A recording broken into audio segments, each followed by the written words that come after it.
Welcome to Positivity, Health, and Well-Being, a place to relax, unwind, and gently drift into sleep.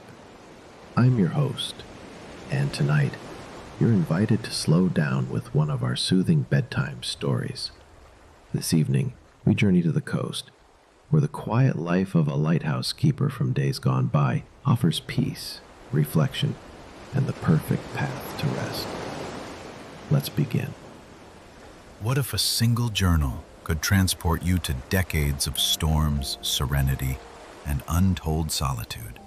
Tonight, we'll explore the meditations of a retired lighthouse keeper, the gentle sound of waves marking the rhythm of his past. What secrets does the coastline hold, and how can its tranquility help you drift into the deepest sleep? Let's discover together. Imagine a lone lighthouse standing tall at the edge of a rugged coastline, its beam cutting through the soft haze of an evening mist. The walls, weathered by decades of sea spray and relentless winds, hold the quiet echoes of countless nights. And within, there was Thomas. Retired now, Thomas spent his evenings much as he had for years, tending to the light and sitting alone with his journal, writing with the rhythmic sound of waves crashing below as his only companion. For Thomas, the lighthouse had always symbolized steadfastness, a quiet resolve against the chaos of the untamed sea. But its isolation was not without challenge. Nights stretched long and empty. Days blended into a continuity of sky and water. Winters brought biting winds that roared through the cliffs as though the ocean itself had something to say. Thomas often thought of those early days in his role, when the silence around him felt heavier, pressing into his thoughts, creating moments of longing for voices he'd once known. Yet, in time, he learned to listen to the silence, finding that it wasn't empty after all. The stillness became a kind of music, blending the wind, the waves, and the distant cries of seabirds into an ever-changing symphony. He recorded everything. His journal, more than a log, became like a confidant. Through its pages, he could share the moments no one else would ever see. One entry recalled a winter so harsh, the cold had iced over the windows of the tower, the wind howling so fiercely that the entire structure seemed to shudder under its force. Standing at the top of the lighthouse that night, Thomas wrote of how the sea looked alive, its waves monstrous and relentless, each crash sounding like a cannon shot against the rocks below. The ocean, he noted, held no grudge, only certainty. It would rage, it would calm, but it would always return tomorrow.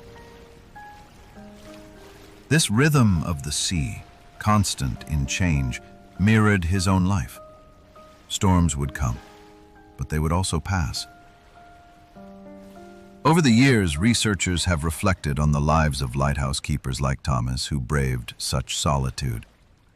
Their lives were defined by resilience and a willingness to endure what most could not, complete separation from the world. Many keepers like Thomas turned to routines to sustain their spirits. Tending the light wasn't just a task, it was a ritual. Checking and polishing the glass, keeping the machinery in order, watching the flame burn steady, it all demanded a presence of mind, a focus that kept external chaos at bay. Writing, too, served that purpose. For Thomas, the simple act of composing a single sentence in his journal felt like tying together the threads of each passing day. Of course, hardship was never completely absent. A keeper faced not only fierce storms, but the unrelenting isolation that could feel vast and unending. It took a strong heart to stay grounded. The journal became, in many ways, Thomas's anchor, a way to reach for clarity when thoughts became unmoored. The entries weren't always dramatic. Sometimes they were soft observations, like noticing the way the light caught the spray of the waves on a calm afternoon, or how the gulls seemed to follow a predictable path in the mornings. Other entries were more reflective. "The loneliness feels sharper on still nights," he once wrote. "But it's also then that I hear myself most clearly." His role as a keeper was neither glamorous nor easy, but it was steady, meaningful. It connected him with a purpose larger than himself, guiding sailors, unseen but never unimportant. And with each passing year, Thomas found that the solitude he had once feared transformed into a space for reflection, even peace. The lighthouse no longer isolated him. Instead, it offered him a vantage point from which to contemplate all he had lived. It was here that he began to notice how the quieter moments often held the most weight. There was a small, almost magical comfort in those rituals.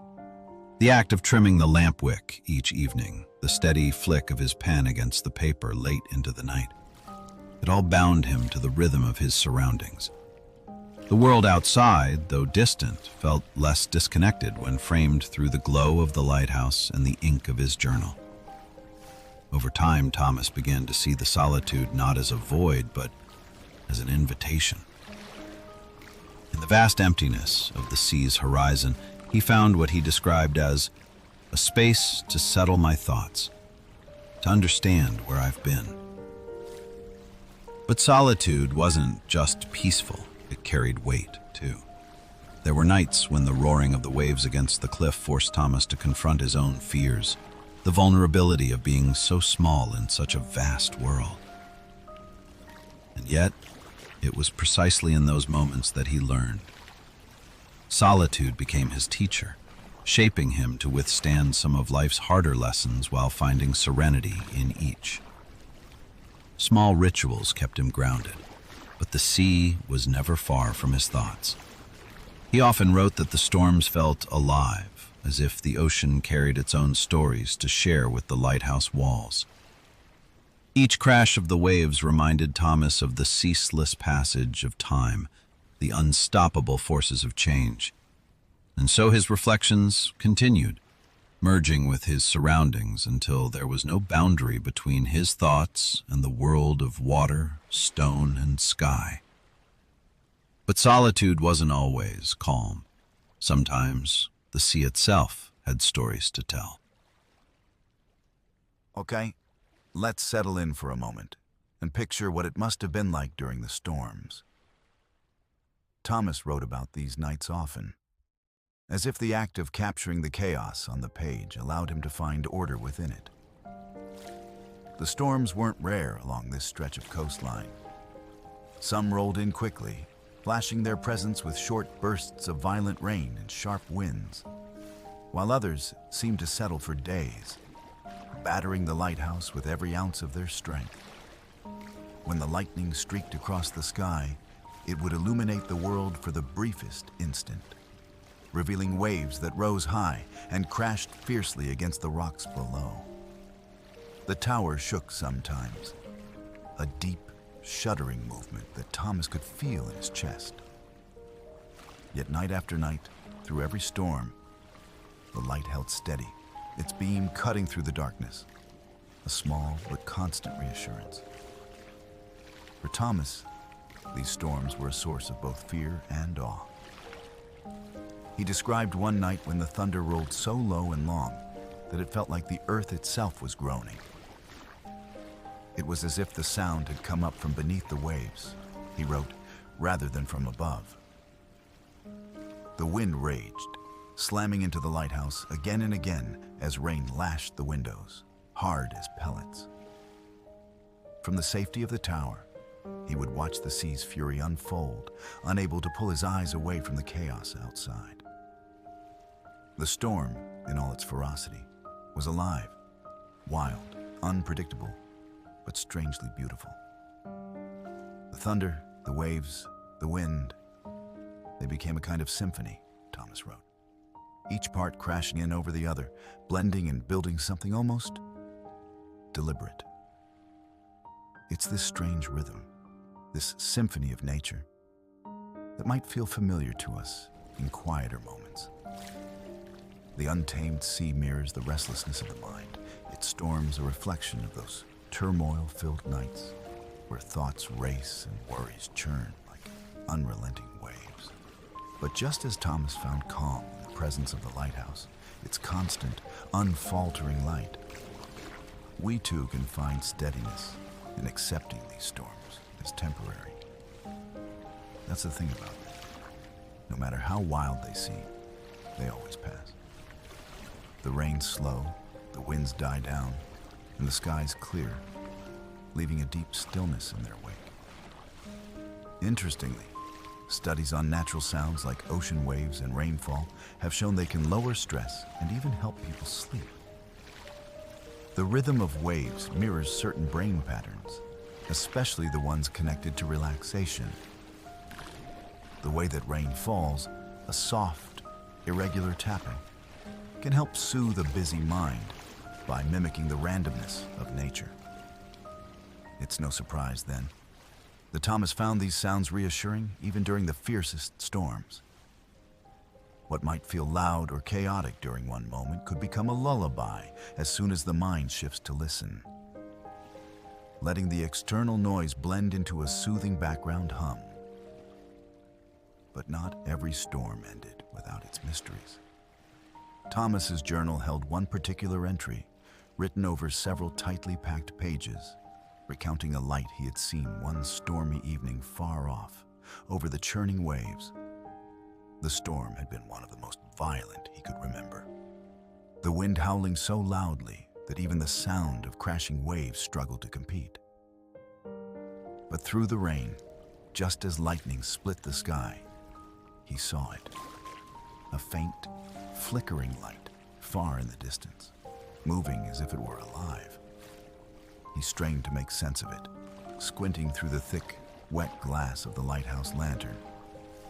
But it was impossible to say where it came from or what it could be.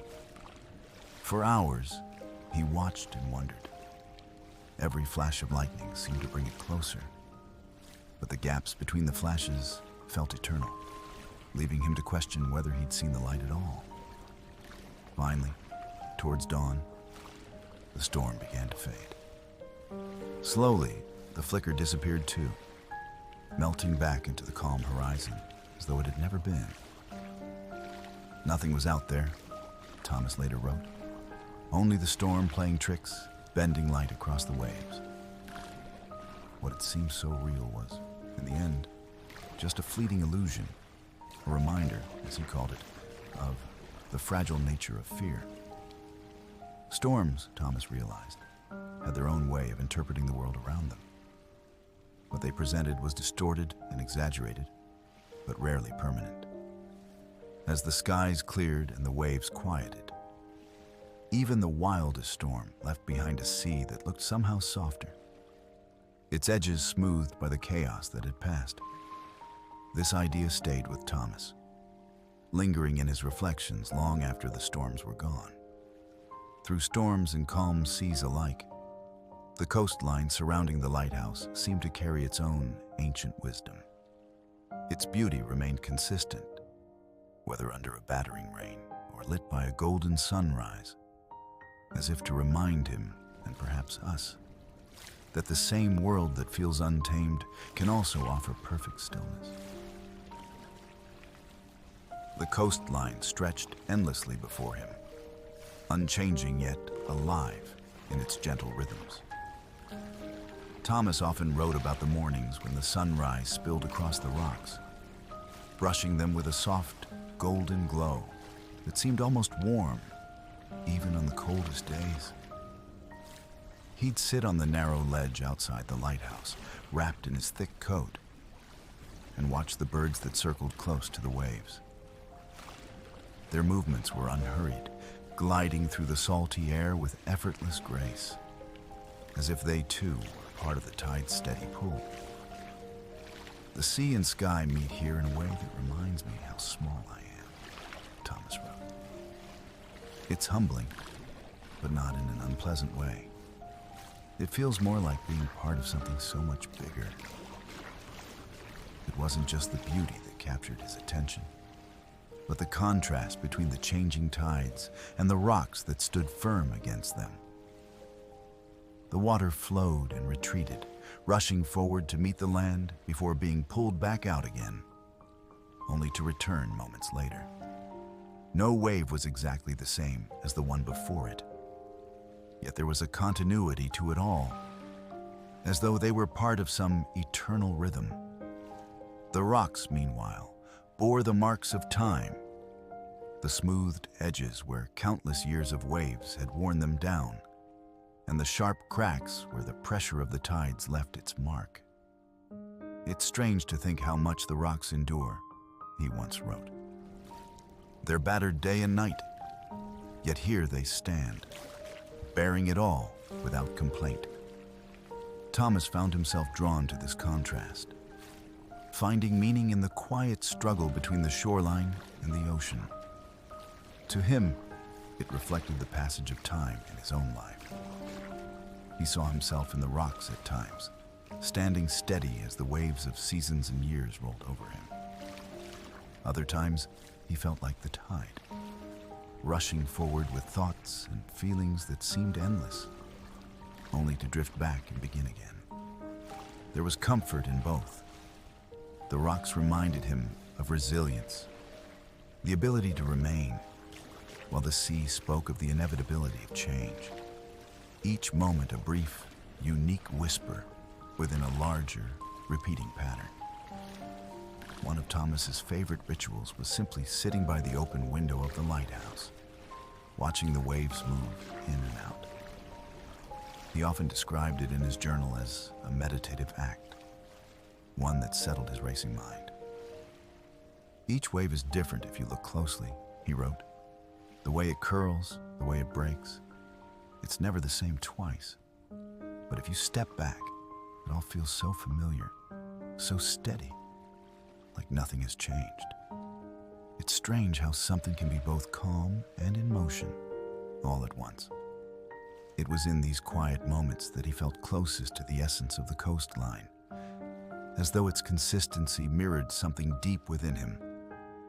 Research has shown why humans are drawn to environments like this. The rhythm of the waves and the tides, their predictable yet endlessly varied movements, have an almost hypnotic quality. They offer stability in a way that stands in opposition to the unpredictability of our daily lives. For Thomas, this predictability wasn't dull. It was grounding. The sound of the waves crashing, the sight of the tide slowly pulling itself back, and the faint smell of salt on the wind all worked together to calm something in him. He reflected often on how these familiar patterns brought him a peace he hadn't found anywhere else.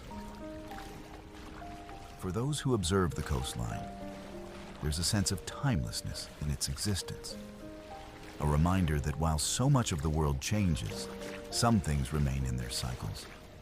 Studies show that these natural patterns are not only calming, but also encourage mindfulness, fostering a sense of being present in the moment.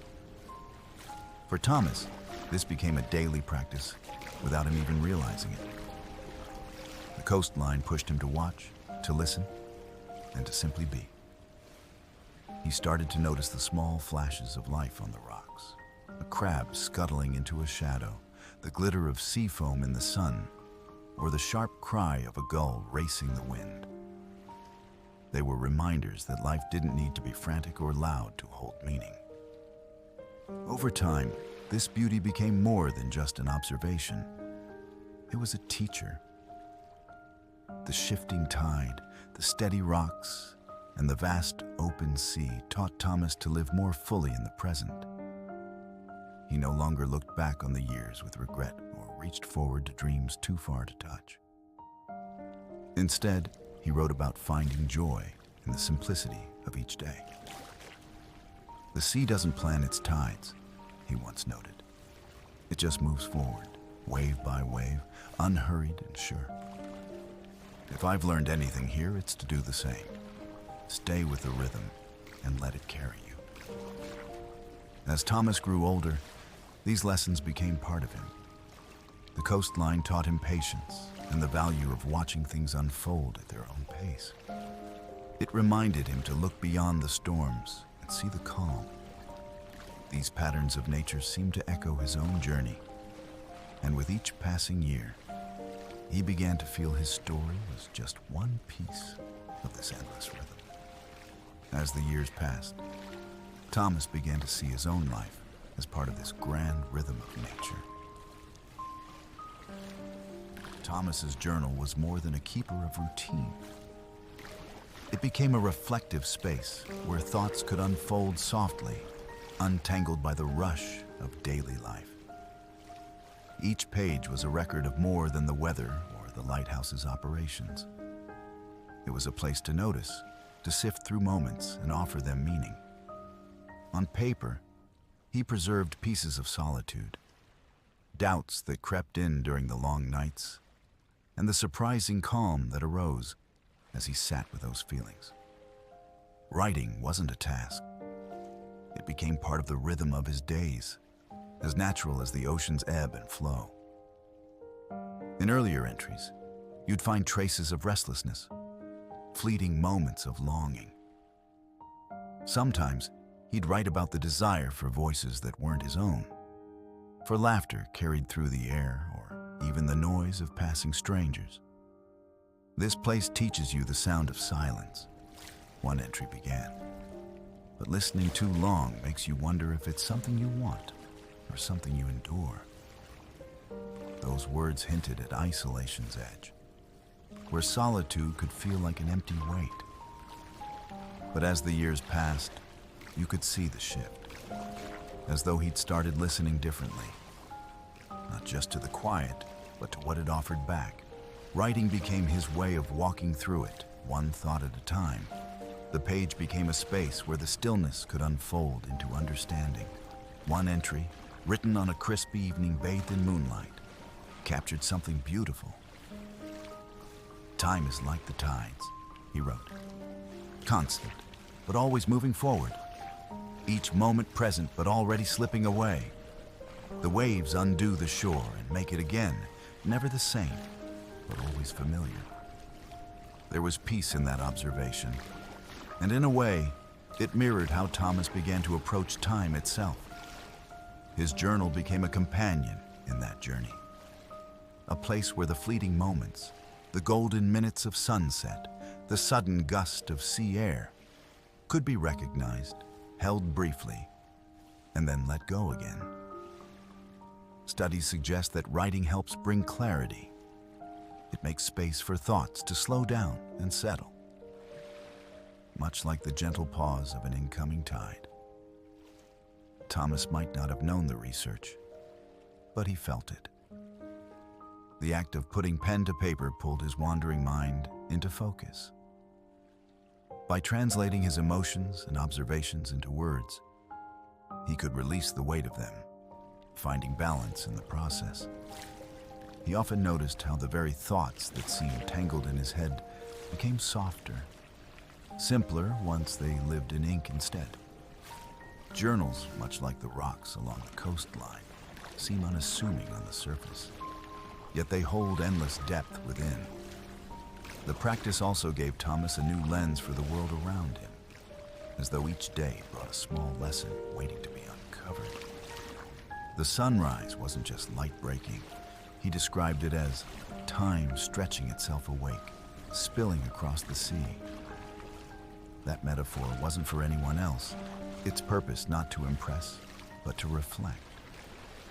He found peace in noticing, in slowing himself to the pace of natural things. Tending to his thoughts became as deliberate as tending to the lighthouse light, calm, steady, necessary.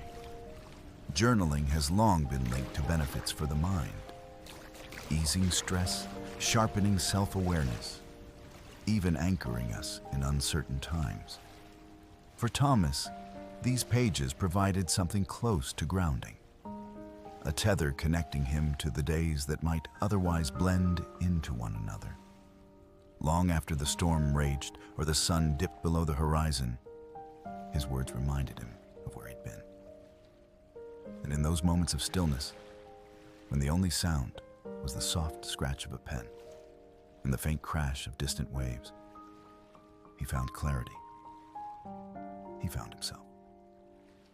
Occasionally, Thomas mused on the idea that these pages might outlive him. A thought woven gently throughout his writing was this: perhaps what he recorded wasn't just for himself. Maybe someone will read this someday, he wrote during one reflective entry. Not to know about me, but because these shores might feel untamed to them too. It's the same sea for all of us, I think. The waves don't choose who they rush to meet. It was simple, but there was wisdom there. His journal wasn't just a record. It was a bridge, a small offering from one quiet life to the wide sweep of the world.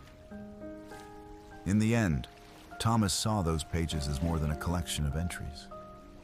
They were a way of ordering the intangible, of naming the beauty, the challenge, and the stillness of a solitary life by the sea. They reminded him, moment by moment, that his life wasn't separate from the world, but deeply connected to it, humming with the same rhythms that shaped the coastline. Writing had made that connection visible. And though his days were quiet, his journal proved they were far from empty. Thomas's reflections invite us to pause and listen to the waves, to the wind, and to the quiet wisdom within ourselves. Through the journal of a lighthouse keeper, we're reminded of something important. Storms are only temporary. Solitude can illuminate clarity, and nature's steady rhythms have a way of guiding us toward peace. Tonight, as you settle into the stillness around you, think of the ocean's calm return after even the wildest storm. Let that remind you that moments of quiet bring meaning, just as Thomas found comfort in his sanctuary by the sea. So now, allow your body to relax fully, your thoughts to float like waves, and let sleep carry you where dreams explore the timeless beauty of the coast. Thank you for spending this quiet moment with us. May peace stay with you through the night, and until we meet again, sleep well.